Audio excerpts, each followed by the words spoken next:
मित्रों, फेब्रुआरी महीने का ये monthly current affairs magazine publish हो चुका है और इसको हम आराम से अभी पढ़ते हैं एक एक सब्जेक्ट लेकर। सबसे पहले शुरू करते हैं पॉलिटी।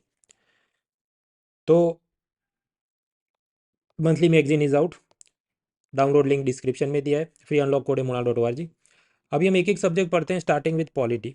अब मैं पहले से आपको बता दूं कि यहाँ पर मैं एक ब्रीफ ओवरव्यू आपको दूंगा, बाकी जो भी फैक्ट्स हैं आप आराम से उस मैगजीन में देख लेना। तो 20 मिनट में पढ़ के ख़त्म कर सकते हो, तो 40 मिनट उसका वीडियो देखने मत बैठो। तो starting with polity current affairs for the month of February. इसको मैंने ऐसे डिवाइड किया है: parliament, rights issue, federal issue, election, judiciary और मीडिया के बारे में क्या क्या चीज़ें चर्चा में रही। Starting with first of all parliament. Parliament के अंदर होती है लोकसभा, लोकसभा के अंदर होता है स्पीकर, उसके अलावा एक होता है डेप्यूटी स्पीकर। लेकिन सरकार ने अभी तक ये डेप्यूटी स्पीकर का चुनाव ही नहीं किया, वो पोस्ट खाली की खाली है। तो अपोजिशन पार्टी इस पर हंगामा कर रही। सरकार का अपना तर्क क्या है? पहला, कि संविधान में इसकी कोई टाइम लिमिट नहीं है। Constitution has not mention any time frame के within 6 month of the parliament it has to be elected. दूसरा, कि सरकार ने कुछ 10-12 मेंबर ऑफ पार्लियामेंट की एक पैनल बना के रखी, तो जब भी स्पीकर ओम बिरला किसी कारण से एबसेंट हो, गैर हाजिर हो, तो उनकी जगह वो पैनल मेंबर बैठ के प्रोसीडिंग चला लेता है, कार्रवाई हो जाती। तो बिना ये डेप्यूटी स्पीकर को बिठाए भी तो संसद चल ही रही ना, तो इसको बिठाने की क्या जरूरत है? ऐसा सरकार का कुछ तर्क चल रहा है। अब इस पर क्या मान लीजिए सुप्रीम कोर्ट कुछ बोल सकता है कि नहीं? ऑर्डिनरीली पार्लियामेंट की जो भी प्रोसीडिंग होती है उसमें कोर्ट कुछ बोल नहीं सकता, लेकिन अगर कुछ ऐसा चल रहा है कि जहाँ पर कि ठीक नहीं है, शायद वो बोल भी दे। तो कितना जुडिशियल एक्टिविज्म या जुडिशियल एनक्रोचमेंट इस पर होगा, वो देखने वाली बात होगी। तो प्रीलिम पॉइंट ऑफ व्यूज़ के अंदर तो हमको समझना था उसके फैक्ट्स। तो फैक्ट्स आप यहाँ पर आराम से पढ़ लेना। जैसा मैंने आपको बताया, मैं एक एक लाइन खींच के आपको नहीं सिखा रहा।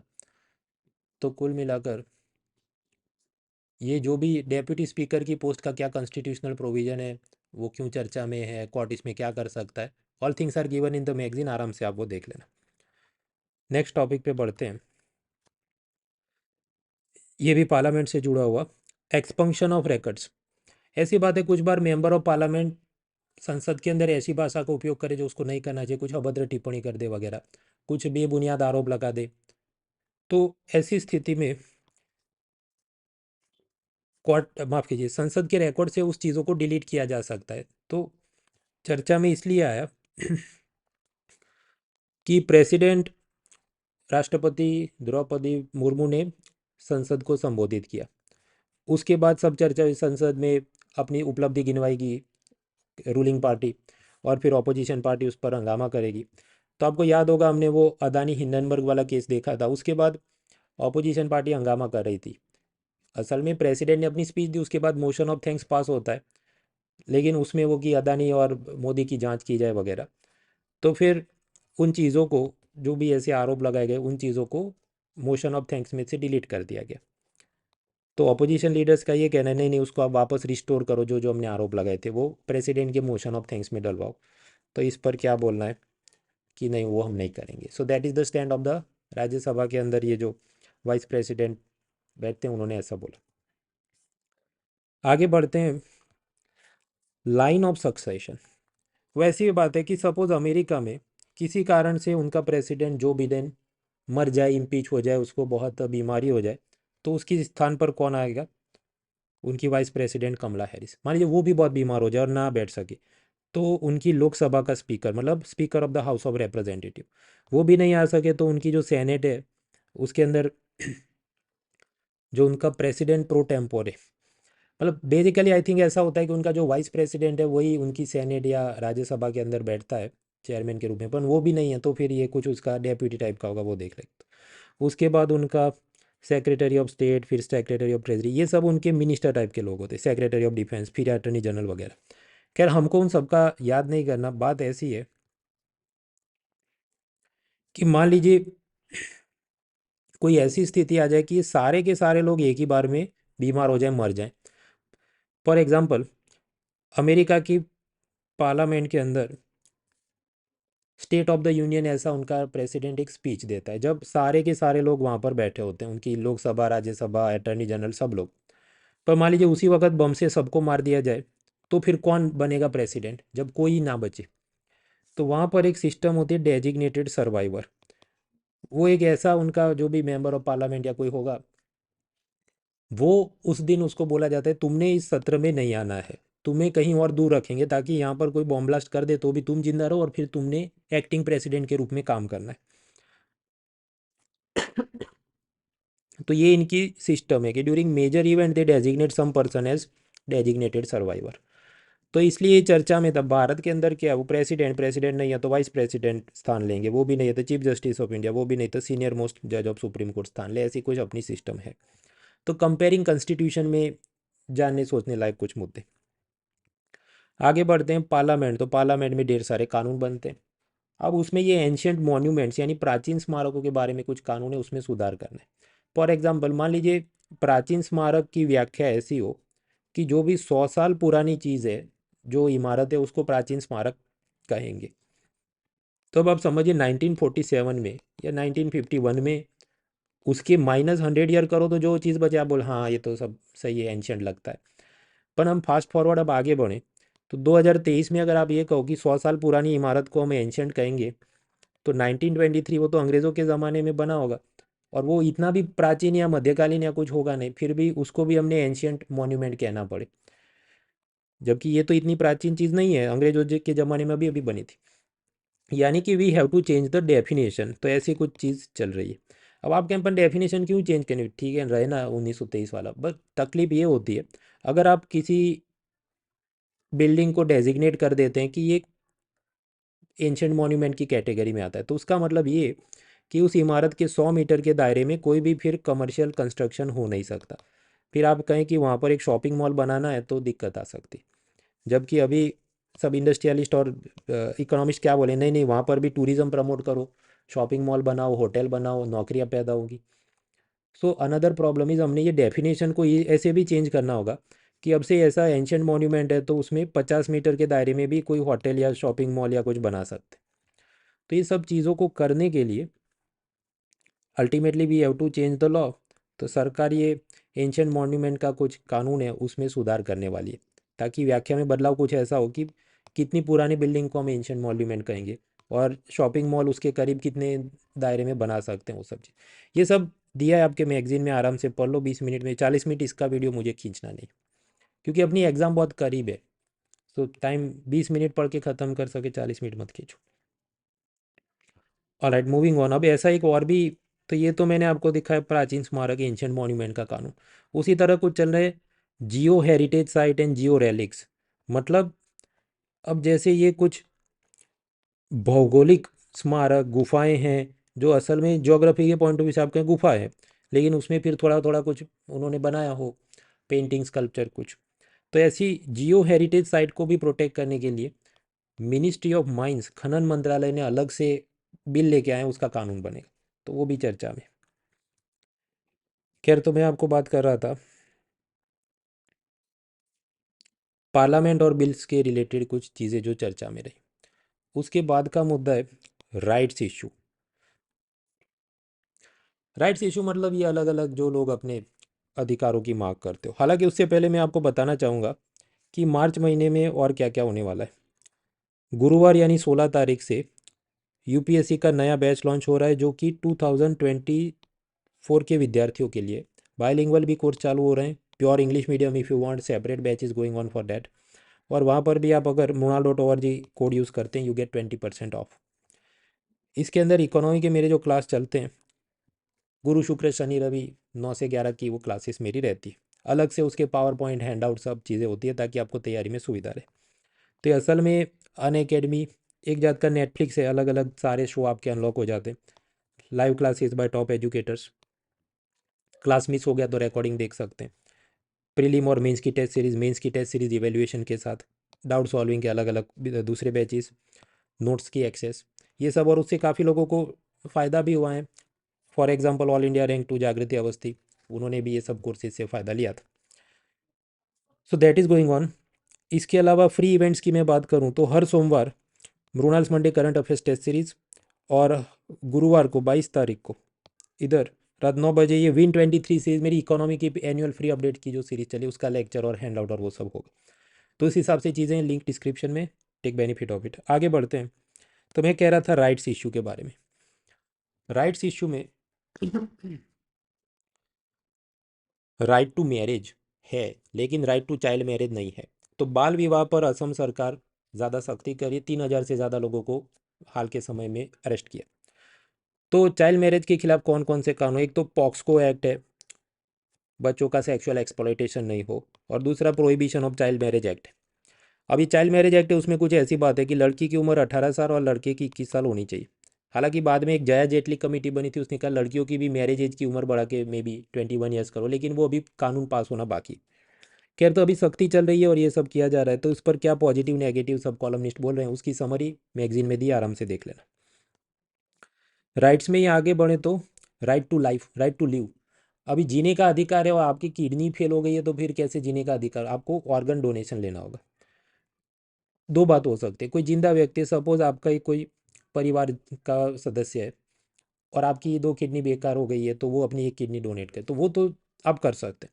But suppose that is there is a dead person, एक व्यक्ति मर गया और वो ऐसा लिख के गया कि मेरे सारे ऑर्गन डोनेट कर लेना, तो ऐसी स्थिति में किसको वो ऑर्गन्स मिलनी चाहिए, who should be the recipient? क्या कोई 65 साल या उससे ऊपर के बुजुर्ग व्यक्ति को देने चाहिए? अब आप सोचने बैठो एथिक्स पॉइंट ऑफ व्यू से, तो उसने तो अपनी ज़िंदगी जी ली है ना, उसके मुकाबले मान लीजिए कोई 15 साल का बच्चा है, उसको ज़रूरत है, तो उसको फर्स्ट प्रेफरेंस हमने देना चाहिए। तो पहले एक ऐसी सरकार ने कुछ एज लिमिट बनाई थी कि डेड डोनर का ऑर्गन डोनेशन हो रहा है तो 65 या उससे ऊपर के वाले लोग उसमें एलिजिबल नहीं होंगे, नौजवानों को मिले। अब सरकार ने उस एज लिमिट को हटा दिया है, ताकि ऐसे व्यक्ति भी हो सके, मे बी कोई बुजुर्ग पॉलिटिशियन है, उसका कुछ सेटिंग नहीं हो रहा तो वटेवर। खैर, वो अपने को सब जाने की ज़रूरत नहीं है नेगेटिविटी में, हमें तो याद रखना था कि ये सब रूल्स चेंज हुए। खैर, ये ऑर्गन डोनेशन का काम कौन देखता है, तो जवाब है स्वाभाविक है, हेल्थ मिनिस्ट्री, उसके नीचे एक संस्था है नोटो, ये लोग ऑर्गन ट्रांसप्लांट का सब काम देखते हैं। आगे बढ़ते हैं। तो मैं आपको बता रहा था राइट्स इशू में, हेल्थ और लाइफ के रिलेटेड राइट्स इशू, पहला तो ऑर्गन डोनेशन की एज लिमिट को चेंज किया गया। दूसरा यूथेनेजिया, मतलब इच्छा मृत्यु। इच्छा मृत्यु में वो कुछ एक अरुणा शॉनबाग का केस हुआ था, फिर सुप्रीम कोर्ट ने कुछ पैसिव यूथेनेजिया, लिविंग विल, वो सब गाइडलाइन दी थी। उसमें कुछ और थोड़े बहुत टेक्निकल रिलैक्सेशन किए गए, हालांकि मुझे वो इतना काम का नहीं लगता, लेकिन आपको दिल की तसल्ली चाहिए, और मुझे तो 100 पेज का फिर मैगजीन बनाना है, तो वो रखा है उधर, आराम से देख लेना। तीसरा, वीमेन के लिए पीरियड लिव इन स्पेन, उसके अलावा राजस्थान में भी free sanitary products to them, वगैरह वगैरह पूरा मुद्दा चल रहा है, तो उसकी एक कवरेज वहाँ पर है। वो सब पढ़ के समझ है, फास्ट फॉरवर्ड में आप देख लेना। आगे बढ़ते हैं, आरोग्य सेतु ऐप।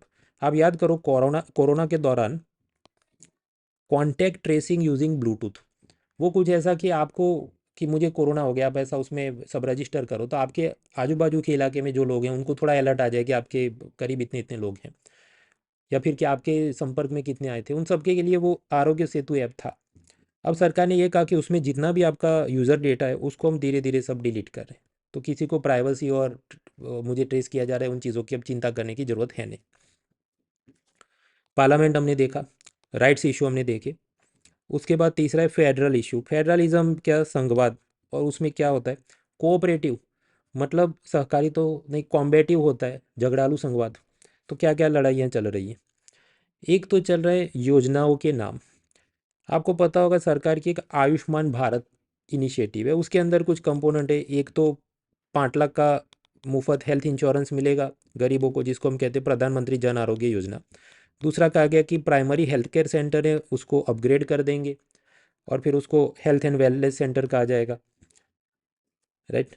अब ये जो स्कीम है उसमें कॉस्ट शेयरिंग ऐसा होता है, यूनियन गवर्नमेंट 60% दे, स्टेट गवर्नमेंट 40% दे। आपको स्पेशल कैटेगरी वाला होगा 90-10 वगैरह हो सकता है, पर कुल मिला के बात ऐसी है कि स्टेट ने भी कुछ पैसा देना, यूनियन ने भी कुछ पैसा देना है, और यूनियन यूजुअली थोड़ा ज़्यादा पैसा देता है कंपेयर टू स्टेट की, 60 देगा, 90% देगा। और लेकिन उसमें ये हुआ कि पंजाब राज्य सरकार ने ये स्कीम तो लॉन्च की, hospital primary health care centre upgrade भी करना शुरू किया, लेकिन फिर उनको जो नाम देना था, तो नामकरण कुछ आम आदमी क्लिनिक या आम आदमी मोहल्ला क्लिनिक दे लिया। तो यूनियन गवर्नमेंट नाराज़ है, वो कहते हैं नहीं, पैसा तो हम दे रहे हैं, तो तुम इसको अपना नाम अपनी पार्टी के साथ क्यों जोड़। मैक्सिमम आप को ब्रांडिंग कर सकते हैं, को ब्रांडिंग मतलब आयुष्मान भारत आम आदमी मोहल्ला क्लिनिक बोलो तो बराबर है, पर सिर्फ आम आदमी मोहल्ला क्लिनिक कहना ठीक नहीं होगा। इसके अलावा वेस्ट बंगाल, वो तो ये स्कीम इंप्लीमेंट नहीं कर रहा है वगैरह, तो ये सब क्या फेडरलिज्म की चुनौतियाँ हैं। आगे बढ़ते हैं, बीमारू स्टेट्स, मतलब बिहार, उत्तर प्रदेश, मध्य प्रदेश, राजस्थान, ये सब के अंदर वो डेवलपमेंट में पीछे रह गए। अब ये तो पुरानी टर्म है, प्राइम मिनिस्टर मोदी कहीं गए थे, इलेक्शन रैली में नाम लिया, इसलिए चर्चा में आया कि पहले कांग्रेस सरकार ने कुछ काम नहीं किया वगैरह वगैरह। खैर, इसमें हमको तो समझना क्या है, प्रीवियस इकोनॉमिक सर्वेज ने ऑब्जर्व किया कि ये 5 ईयर प्लान, फिर फाइनेंस कमीशन, इन लोगों ने ढेर सारा पैसा इन राज्यों को दिया था, लेकिन फिर भी करप्शन और बैड गवर्नेंस के चलते वहाँ अच्छा काम नहीं हुआ। कुछ बार ये स्टेट कहते हैं हमको स्पेशल कैटेगरी स्टेट की उपाधि दे दो, जैसे बिहार की ये मांग रही थी, ताकि क्या हो, सपोज कोई योजना में 60-40 कॉस्ट शेयरिंग हो, पर स्पेशल कैटेगरी में होगा तो 90-10 हो जाए, तो हमें कम पैसा देना पड़े और अच्छी अच्छी योजना चले वगैरह। लेकिन जो 15 फाइनेंस कमीशन बना और उससे पहले 14 फाइनेंस कमीशन भी था, उन्होंने कहा कि नहीं, ऐसा कुछ हम तो नहीं बोल सकते।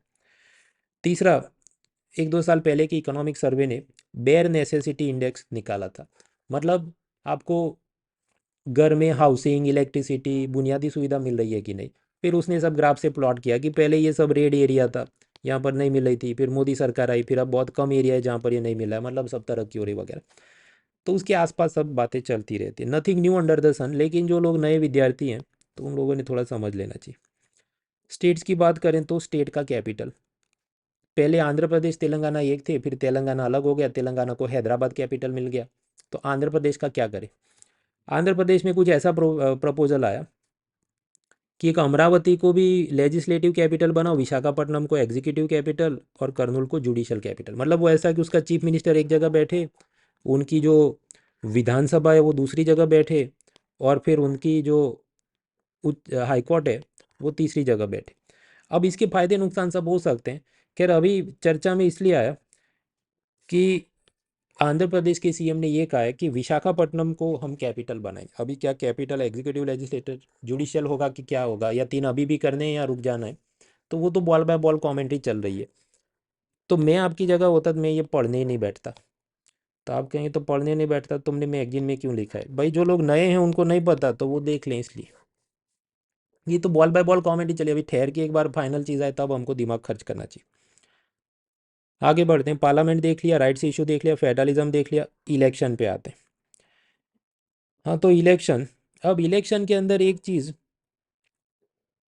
जो इंडियन एक्सप्रेस को बहुत पसंद है, and that is electoral bonds. Electoral bonds क्या, एक जात का गिफ्ट कार्ड है कि उसके अंदर आप एसबीआई के अंदर वो खरीद लोगे, मान लीजिए 1,000 रुपये का, और अपनी फेवरेट पॉलिटिकल पार्टी को आप गिफ्ट में दे दोगे, वो उधर जाके गिफ्ट कार्ड वापस देगा और एसबीआई वाला उसको 1,000 रुपये देगा।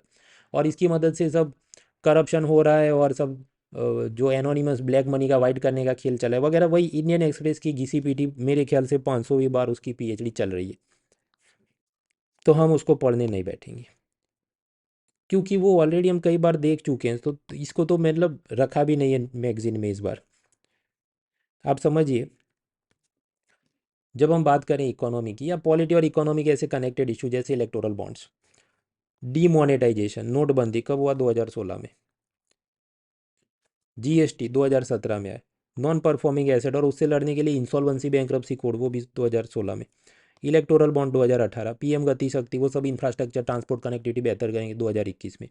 सेंट्रल बैंक डिजिटल करेंसी, मतलब आरबीआई कागज में नोट नहीं छापे और इलेक्ट्रॉनिकली जनरेट करे। फिर बिटकॉइन पे 30% टैक्स लेते, ऐसी सब 2022 के बजट में बात हुई। अब ये तो ऐसी चीज़ें हैं भाई कि आपके पास दो ऑप्शन है। पहला ऑप्शन ये है कि जितनी बार ये न्यूज़पेपर में आए, एक्सप्लेन सीरीज में आए, तो पूरा दिन लेके बैठे रहो और बॉल बाय बॉल कॉमेडी सुनते रहो। और दूसरा ऑप्शन जो ज़्यादा एफिशिएंट है वो ये है कि एक बार ढंग की किताब से, ढंग के कोर्स से, या खुद ढंग से सेल्फ स्टडी करके उसको ख़त्म करो, उसकी जो भी थियोरी और करंट है। फिर रोज़ इसका जो भी काऊँ काऊँ काऊँ काऊँ यूट्यूब पे चलते रहता है, डेली करंट डेली करंट, उस पर बहुत दिमाग खर्च करने की कोई ज़रूरत है नहीं, if you want to efficiently prepare. वरना आप करंट अफेयर्स में ही उलझे रहेंगे और बाकी बहुत सारे आपके टॉपिक्स रह जाएंगे, चाहे आप 2023 के अंदर चर्चा कर रहे हैं या 2024 की तैयारी कर रहे हैं। So that is my advice to you, एक बार पढ़ के ख़त्म करो ऐसी सारी चीज़ें। खैर, इसमें इकोनॉमी की जहाँ तक बात है तो उसका मेरा कोर्स चल रहा है, you can take benefit of it. वो नई भी ज्वाइन करो तो भी खुद से भी पढ़ के आप ख़त्म करो, दैट इज़ माई थिंग। आगे बढ़ते हैं। इलेक्शन, इलेक्शन के अंदर आपको राइट टू वोट मिला है, मतदान का अधिकार, पर वो इनकम टैक्स भरने जैसी कंपलसरी यानी अनिवार्य चीज़ नहीं है। आपकी मर्जी है तो दो, नहीं देना तो मत दो। लेकिन इलेक्शन कमीशन ने पाया कि बहुत सारे लोग वोट नहीं दे रहे हैं, तो इलेक्शन कमीशन कुछ ऐसा गुजरात में किया कुछ समय पहले कि प्राइवेट कंपनियों के साथ उसने मेमोरेंडम ऑफ अंडरस्टैंडिंग किया, जिसमें बात ऐसी थी, असल में रिप्रेजेंटेशन ऑफ पीपल एक्ट में कुछ ऐसी प्रोविजन है कि जब भी इलेक्शन होने वाला है तो उस दिन छुट्टी रखी जाती है, ताकि वो सपोज सरकारी नौकरी कर रहा है, प्राइवेट सेक्टर जॉब कर रहा है, वो उस दिन उसको छुट्टी मिले तो जाके वोट दे सके, ऐसा प्रोविज़न है। हालांकि इलेक्शन कमीशन ने पाया कि फिर भी बहुत सारे प्राइवेट सेक्टर एम्प्लॉई ऐसे होते हैं कि वो वोट देने नहीं जाते, उनको छुट्टी तो मिलती है कानून के हिसाब से पर वो जाते नहीं। तो ऐसी स्थिति में सपोज रिलायंस रिफाइनरी है तो मुकेश अंबानी ने कंपनी के नोटिस बोर्ड में उसका नाम लिखना चाहिए कि तुमको छुट्टी मिली थी लेकिन तुम्हारे अंगूठे पर वो निशान नहीं है तो आपने वोट नहीं किया, तो आपका नाम लिख रहे हैं। मतलब name them and Shem them, उसको शर्मिंदा करो, जलील करो, ताकि दोबारा वो वोट देने जाए। ऐसा इलेक्शन कमीशन की शुभ इच्छा थी। दे हैड सम ऑनेस्ट और नोबल आइडिया बिहाइंड दिस। लेकिन फिर स्वाभाविक है, ये सब राइट्स इशू और पीआईएल ब्रिगेड और सब पी पूड़ी बजाना चालू कर देते। तो अभी इलेक्शन कमीशन ने कहा कि ठीक है, नहीं नहीं, अब से ऐसा नहीं करेंगे, आपकी प्राइवेसी है, निजता है, तुमको करना है तो करो, नहीं करना है तो नहीं करो। फ्यूचर में जो इलेक्शन होंगे उसमें इलेक्शन कमीशन ऐसा कोई प्राइवेट सेक्टर कंपनियों के साथ एमओयू करने वाला नहीं है। आगे बढ़ते इलेक्शन में पॉलिटिकल पार्टी और उनका चुनाव चिन्ह। तो आप जानते हैं महाराष्ट्र में शिवसेना उसके दो गुट हो गए। तो उद्धव ठाकरे कहते हैं कि ये जो अपना धनुष बाण वाला चिन्ह है ये हमारे हैं। तो सामने एक नाथ शिंदे कहते हैं नहीं, हमारे जो party we are the Shiv Sena और ये हमारा चुनाव चिन्ह है। तो फिर अल्टीमेटली जज कौन है यहाँ पर? Election commission of India. और उन्होंने एक नाथ शिंदे के फैक्शन या गुट के फेवर में, उनके हक में बोला कि हाँ ये आपका चुनाव चिन्ह है। इसके अलावा मेरे ख्याल से वो एलजेपी पार्टी, रामविलास पासवान, उनकी भी पार्टी में पहले कुछ ऐसा हुआ था। खैर इसके जो भी फैक्ट्स हैं वो सब दिए हैं आपके मैगजीन में, आराम से देख लें। महाराष्ट्र का ही नाम लिया तो महाराष्ट्र का स्टेट सॉन्ग, आप जानते हैं अपना नेशनल बर्ड क्या है? मोर। नेशनल एनिमल क्या है? Tiger. National flower lotus. National anthem क्या? जनगण मन। नेशनल सॉन्ग क्या? वंदे मातरम। तो क्या राज्य का भी अपना ऐसा प्राणी हो सकता है? वो है, वो पूरा एनवायरनमेंट में देख लेना। क्या राज्य का अपना गीत भी हो सकता है? तो हाँ, महाराष्ट्र का स्टेट ऑफिशियल सॉन्ग जय जय महाराष्ट्र माझा ये है। इसको कब बनाया बजाया जाएगा? तो पहले अपना ये जनगण मन बजाया जाएगा, उसके बाद ये भी, उसका भी गान होगा। खासकर जब भी ऐसे पब्लिक फंक्शंस हैं, स्कूल कॉलेज सरकारी जलसे में कुछ हो रहा है। So that is state anthem song. हालांकि Maharashtra is not the first state to do this, इससे पहले भी आसाम, गुजरात, बहुत सारे अलग अलग राज्यों ने किया है। उनका पूरा लिस्ट आपके ये मैगजीन में दिया है, आराम से देख लेना। आगे बढ़ते हैं तो फिर जुडिशियरी, न्यायपालिका, उसमें क्या है? मित्रों, कोर्ट के अंदर जो भी प्रोसीडिंग चलती है तो पब्लिक प्रोसिक्यूटर, सरकारी वकील, डिफेंस लॉयर, बचाव पक्ष का वकील अपनी अपनी बातें रखते हैं, सबूत पेश किए जाते हैं। तो पूरी सुनवाई के दौरान एक जो कोर्ट का टाइपिस्ट या स्टेनो होता है वो सब चीज़ों को टाइप करते रहता है।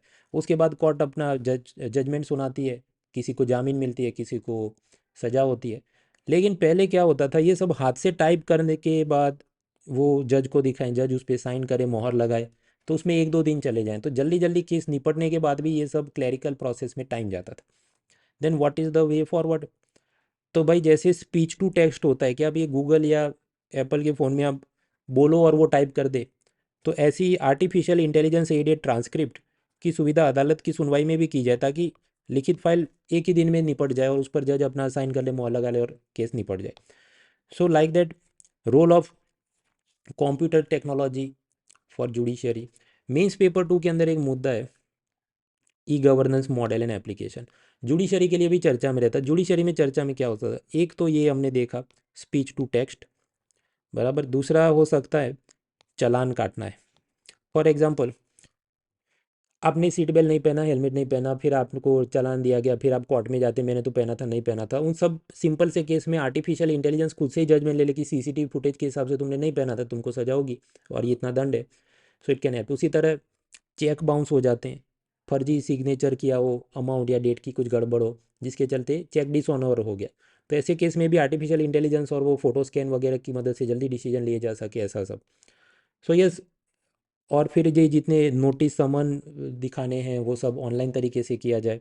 कोर्ट की कब हियरिंग है उसका सब ऑनलाइन किया जाए, जैसे ई गवर्नेंस की मदद से ढेर सारे एप्लीकेशंस हो सकते हैं जो अपनी लिटिगेशन प्रोसेस, कानूनी प्रक्रिया को जल्दी जल्दी ख़त्म कर सके। ये सब मेंस में बोल बच्चन करने की चीज़ है। प्रीलिम एमसीक्यू मेरे हिसाब से बनता नहीं। उसका कारण ये कि ये जो एआई एडेड ट्रांसक्रिप्ट वाली चीज़ है उसका कोई फैंसी नाम नहीं दिया गया है। फैंसी नाम होता तो फिर हम तैयार करते हैं एमसीक्यू, पर वो हुआ नहीं। आगे बढ़ते हैं जुडिशरी में। एडिशनल जज एंड एडहॉक जज, वो ऐसा होता है कि सपोज हाई कोर्ट के अंदर जजों की शॉर्टेज है, लेकिन परमानेंट किसी को रखेंगे उसमें लंबी प्रोसेस, वो कोलेजियम सिस्टम और वो, तो कुछ लोगों को पहले एडिशनल जज बनाया जाए। जैसे वो बैंकों में होता है प्रोबेशनरी ऑफिसर, फिर वो ढंग से काम करे फिर उसको असल में नौकरी दी जाए। उसी तरह आप समझो कि प्रोबेशनरी इसको रखा है 1-2 साल के लिए, वो ढंग से काम करे फिर उसको परमानेंट जॉब उसकी की जाएगी। उस चीज़ को हम कहते हैं एडिशनल जज। उसके क्या टर्म्स कंडीशन है, कितनी एज लिमिट, वो सब मैगजीन में आराम से पढ़ लेना। अब मामला इसलिए चर्चा में आया कि मद्रास हाई कोर्ट के अंदर किसी महिला को एडिशनल जज बनाया गया, लेकिन उसने जज बनने से पहले अपने जो भी ट्विटर फेसबुक प्रोफाइल पर कुछ पॉलिटिकल स्टेटमेंट कुछ दिए थे, कुछ माइनॉरिटीज़ को कुछ बुरा लगे ऐसी कुछ बात की थी या कुछ था। What exactly was the matter वो हम देखने नहीं जाएंगे। तो पीआईएल वालों का कहना है कि ये महिला को जज मत बनाओ क्योंकि इसका तो बायस्ड माइंडसेट है, ये तो ऐसा सोचती है। उसके ट्विटर पर ऐसा सब हमने देखा। तो अब क्या करेंगे, उसको नौकरी से हटा दिया जाए। तो सुप्रीम कोर्ट ने मना कर दिया। सुप्रीम कोर्ट का ये कहना है कि किसी उम्मीदवार ने व्यक्तिगत रूप से जो टिप्पणियां की थी एक ज़माने में, उस आधार पर उसको अभी नौकरी से निकाल नहीं सकते। उसका अभी जज बनने के बाद क्या क्या आचरण है, क्या बिहेवियर है, उस हिसाब से कुछ हो सकता है। तो मेरे हिसाब से अच्छा डिसीजन है, क्योंकि आप सोचो, जब आप सपोज यू आर 18 ईयर और 25 ईयर्स, तो उस वक्त आप अपनी समझ के हिसाब से सोशल मीडिया में कुछ भी लिखाओ। अभी आप 45 ईयर्स के हो गए, आपने सब डिग्री और सब एक्सपीरियंस हासिल किया, आपको कोई जज बना था, फिर कोई पुराना खुरेज खुरेज के निकाले उस दिन तुमने ऐसा बोला था होमोसेक्सुअलिटी के बारे में, तो उस हिसाब से तो किसी की नौकरी कभी सलामत रह नहीं सकती। आगे बढ़ते हैं। हालांकि कुछ बार एडिशनल जज का आचरण ठीक ना हो, काम करने का तरीका ठीक ना हो, तो फिर उसकी नौकरी को थोड़ा कम कर दिया जाता है। फॉर एग्जांपल 2021 में कुछ ऐसा हुआ कि बॉम्बे हाई कोर्ट में कोई एक जज थी, एडिशनल जज। उसने पॉक्सको, मतलब वो बच्चों के साथ सेक्सुअल एक्सप्लॉयटेशन का जो कानून है उसमें कुछ जजमेंट देना था, और उसने कुछ ऐसा कहा कि जब तक स्किन टू स्किन कांटेक्ट ना हो तो वो बलात्कार नहीं है, और ये जो आदमी उसको कम सज़ा देकर छोड़ दिया गया, जबकि उसने सब छेड़छाड़ तो की थी। और फिर वो जो भी जजमेंट या कुछ लिखा and then some controversy erupted, तो उसको 2 साल के लिए रखा था, लेकिन उसका 1 साल का ही टेन्योर फिर कर दिया गया। So some time it happens and it needs to be done.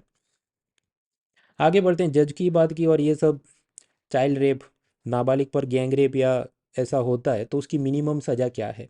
तो मिनिमम सज़ा है आजीवन जेल, लाइफ लॉन्ग इम्प्रिजनमेंट या फांसी, कैपिटल पनिशमेंट। तो अपने आईपीसी कोड में, पॉक्सको कानून में ऐसा मिनिमम सेंटेंसेस पहले से ही लिख दिया है कि गैंग रेप या ये सब हुआ या तो लाइफ इम्प्रिजनमेंट या फांसी होगी। अब इसमें कुछ पीआईएल ब्रिगेड को मज़ा नहीं आ रहा है। उनका ये कहना है कि मान लीजिए कोई मामला इतना संगीन ना हो, या फिर कि उसके अंदर एक आध दो आदमी ऐसे हों जिनका खुद का अपराध या उसके अंदर इन्वॉल्वमेंट इतना संगीन ना हो, लेकिन फिर भी उसको भी कम से कम इतनी तो सज़ा हो ही जाएगी, भले जज को लगता हो कि उसको कम सज़ा देनी चाहिए। तो ये सब मतलब ठीक नहीं हो रहा है, उसके जो भी राइट्स हैं वगैरह। इसलिए इस पर वो लोग गए, लेकिन अभी सुप्रीम कोर्ट इस पर कुछ जजमेंट देगा, कॉन्स्टिट्यूशन के हिसाब से हम क्या बोल सकते हैं वगैरह। तो जब फाइनल जजमेंट आएगा तो हम समझेंगे कि मिनिमम सेंटेंसिंग वो किस हद तक सही है, और कहाँ पर जज को और छूट होनी चाहिए कि मिनिमम से भी नीचे वो जाके कम सज़ा किसी को दे दे। तो हम लोग देख रहे हैं फेब्रुआरी के सब current affairs for polity. Parliament देख लिया, राइट्स इशू देख लिया, फेडरल इशू, इलेक्शन, जुडिशरी। आखिरी मुद्दा बचता है मीडिया। मीडिया के अंदर मान लीजिए कोई रिपोर्टर है, उसको कहीं से इन्फॉर्मेशन मिली कि ये वाला मिनिस्टर कुछ रिश्वत ले रहा है या गड़बड़ कर रहा है, और वो उसको रिपोर्ट करे, उसके बाद कुछ कोर्ट संज्ञान ले और फिर उसका केस चलाया जाए वगैरह वगैरह। तो ऐसी स्थिति में जर्नलिस्ट को जहाँ से ये इन्फॉर्मेशन मिली थी, जो मुखबिर था, जो चुगलीखोर था, इन्फॉर्मेंट, क्या उसने उसका नाम रिवील करना चाहिए कि नहीं करना चाहिए। अब आइडियली नहीं करना चाहिए, उसको प्रोटेक्ट करना चाहिए। लेकिन अगर वो पुलिस कहे नहीं बताओ तुमको कहाँ से इन्फॉर्मेशन मिली, उस आदमी का क्या इसके साथ था, या कोर्ट ऐसा पूछे कि tell us the name of the informant या विसल ब्लोअर, तो क्या उसने कहना चाहिए कि नहीं। तो सपोज पुलिस पूछ रही है जर्नलिस्ट को कि बहन तुझे ये जो भी चल रहा था उसकी टिप या इन्फॉर्मेशन किसने दी, उस इन्फॉर्मेंट का नाम बताओ। तो ये जर्नलिस्ट बोले नहीं मैं अपना इन्फॉर्मेंट का नाम नहीं बताऊंगी। पुलिस वाला कह रहा है लेकिन तुमको ऐसा कॉन्स्टिट्यूशन या कानून में कोई इम्यूनिटी नहीं है, फ्रीडम ऑफ स्पीच और फ्रीडम ऑफ जर्नलिज्म है, अपन उसमें ऐसी इम्यूनिटी नहीं है, तो हम चाहे तो मांग भी सकते हैं। हालांकि बाकी कुछ देश ऐसे हैं जहाँ पर थोड़ी सख्ती होगी, जहाँ पर उनको ज़्यादा प्रोटेक्शन होगा, तो उस सब का चीज़ दिया गया है आपके इस मैगज़ीन के अंदर, आराम से वो सब पढ़ लेना।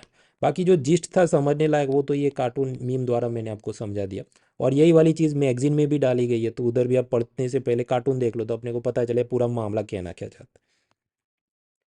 आगे बढ़ते हैं।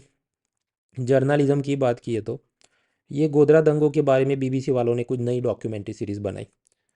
अब जो उन्होंने डॉक्यूमेंट्री सीरीज़ बनाई तो भारत में उसके टेलीकास्ट प्रसारण पर सरकार ने रोक लगा दी। ऐसा पावर सरकार को किधर से मिला? इंफॉर्मेशन टेक्नोलॉजी एक्ट, उसमें ऐसा है कि जो पब्लिक राष्ट्र हित में, नेशनल सिक्योरिटी, पब्लिक ऑर्डर के लिए जो चीज़ कुछ तकलीफ पैदा कर सकती है उसको आप बैन कर सकते, तो it has been banned. Parallelly कोई एक अमीर आदमी है अमेरिका या यूरोप में, जॉर्ज सोरोज, कि जो सब अलग अलग एनजीओ और सब उनके जो भी सांसद होंगे उनको पैसा देकर भारत के खिलाफ सब बुलवाता है कि इधर मुसलमान खतरे में हैं और इधर डेमोक्रेसी खतरे में वगैरह। अब बीच में उसकी काफ़ी कंट्रोवर्सी चली थी कि जिसमें अपने सब पॉलिटिशियन कुछ बोले, यूट्यूब पर सब लोग बोलना शुरू करे। तो अपने को एक चीज़ याद रखनी है, वो ये याद रखनी है कि एक था टाइगर, जेम्स बॉन्ड, देशभक्ति के वीडियो, हिंदू मुस्लिम के वीडियो, ये सब जो यूट्यूब पे चलता है वो एक चीज़ है, यूपीएससी एग्ज़ाम में जो पूछा जाता है वो दूसरी चीज़ है। तो हमेशा प्रीवियस ईयर पेपर्स उसको देखो, एनालाइज करो और उस हिसाब से बढ़ो। मैक्सिमम ऐसा कि फॉरेन लॉ भी putting pressure on Indian interest, तो क्या सीन बन सकते हैं याद करो।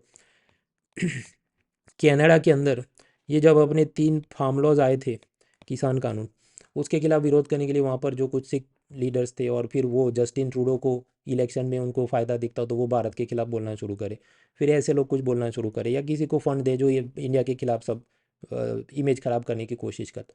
तो ये तो 1 2 3 लाइन के ही मुद्दे बनते हैं इसके। बियॉन्ड दैट बहुत ज़्यादा मतलब क्वेश्चन के पॉइंट ऑफ व्यू से I don't find it very useful for exam. तो फालतू में इसमें बहुत पीएचडी करने बैठना नहीं चाहिए। अब बीच में कुछ लोग मुझे पूछ रहे हैं कि जॉर्ज सोरो उसके पास इतना पैसा है कि वो डॉलर को शॉर्ट कर देगा और उसके चलते भारत के इंपोर्ट एक्सपोर्ट पर ये असर होगी, तो वो उसी सीन पे जाता है। एक था टाइगर जेम्स बॉन्ड। देखिए रूपी डॉलर का एक्सचेंज रेट है, उसके अंदर कब वो बढ़ता है कब कम होता है, उसकी सिंपल सी थियरी के आसपास एमसीक्यू आते हैं। जॉर्ज सोरो डॉलर के अंदर क्या खेल करेगा, उससे इधर क्या होगा, उतनी कोई फॉरेंसिक एनालॉजी आपको कोई पूछने वाला है नहीं। So need not waste time on that. खैर ये तो हमने अभी ख़त्म किया polity. Stay tune for other next episode की, जहाँ पर ये इकोनॉमी, हिस्ट्री, ज्योग्राफी सब में हम देखेंगे। एक बार ज़रा देख लेते हैं क्या बचता है अभी। हाँ तो पॉलिटी हमने ये सब देखा बराबर। इसके बाद अब नेक्स्ट एपिसोड में मिलेंगे तो सब इकोनॉमी देखेंगे। इकोनॉमी के अंदर वैसे कुछ खास था नहीं, आप कहने बजट और इकोनॉमिक सर्वे था ना, पर भाई उसको डिटेल में पढ़ने के लिए अपनी अलग से Win23 फ्री सीरीज चल रही है, उसके अंदर देखिए। फिर इंटरनेशनल रिलेशन के कुछ मामले थे, कुछ नए ग्रुपिंग्स बने, तुर्की में भूकंप आया, भारत ने कुछ ऑपरेशन दोस्त किया, हिलेरी क्लिंटन ने सेवा ग्रुप के साथ मिलकर कुछ नया क्लाइमेट चेंज का फंड बनाया। फिर ये सब मेडिकल में इम्यूनिटी इम्प्रिंटिंग, मतलब दूसरी बार बूस्टर डोज लेते हो तो अपनी इम्यूनिटी बहुत ज़्यादा बढ़ती नहीं, ऐसा कुछ हुआ। डार्क स्काई रिजर्व, वो तो पुराना मामला था। फिर ये प्रोजेक्ट प्रकल्प, मतलब हिस्ट्री में सब रिसर्च करना है, कुछ टेम्पल्स और मॉन्यूमेंट्स न्यूज़ में थे। करुणानिधि के लिए पेन मॉन्यूमेंट बनाया जाएगा। और फिर कुछ पर्सन इन न्यूज़ और वो ये सब चीज़ें, पद्म अवार्ड्स एंड खेला अवार्ड्स एंड वगैरह वगैरह। तो वैसे तो आप खुद से भी पढ़ के ख़त्म कर सकते हैं, मेरे पास टाइम रहेगा तो मैं नेक्स्ट वीडियो बनाऊंगा, अदरवाइज़ अपना शेड्यूल क्या है। देखिए इकोनॉमी में जाने लायक चीज़ें थी, अब कुछ फरवरी में बजट इकोनॉमिक्स आ रही हो, लेकिन उसको आराम से तसल्ली में पढ़ना है, ये मैगजीन के अंदर पूरा समराइज़ करना मुश्किल। तो उसके लिए बुधवार वेनसडे को मेरा फ्री क्लास होगा, Win23 सीरीज़, उसका लेक्चर एंड आउट वो सब मेरे टेलीग्राम पे और सब जगह लिंक आपको मिल जाएंगे। अनलॉक कोड यूज़ करें monal.org। उसके अलावा हर सोमवार वापस से करंट अफेयर्स की रात को 8 बजे टेस्ट का काम शुरू किया, मोनाल्स मंडे, उसका भी लिंक नीचे दिया है। इकोनॉमी के पेड कोर्सेज मेरे चल रहे हैं, गुरु शुक्र शनि रवि उसके क्लासेस होते हैं। अगर आप 2024 को टारगेट कर रहे हैं, 16 तारीख से कुछ अनअकैडमी के नए कोर्सेज आ रहे हैं, बैचेज आ रहे हैं, उसका भी आप फ़ायदा ले सकते हैं। 20% डिस्काउंट ऑफर है, unlock code is munal.org, munal.org. So that was it. See you next time. Let's crack it.